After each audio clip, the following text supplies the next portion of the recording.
for today's vlog. So guys, pupunta ko lang si ate. Ayan, madalas ko nakikita yan sa umaga. Naku muna kung marami pa.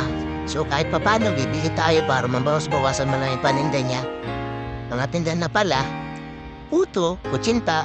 Ayun nga guys, at may bumibili sa kanya. Pupuntahan ko lang guys, oh. Tignan natin kung ano mga paninda niya, kung ano pa yung marami. So bibili lang ako para sa akin muna.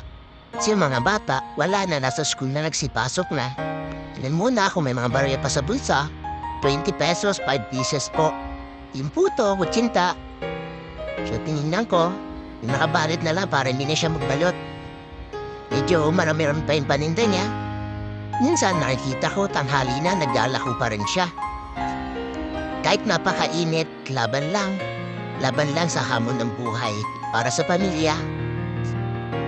Kung may pera lang ako, inubos yun yung paninda niya para naubos na.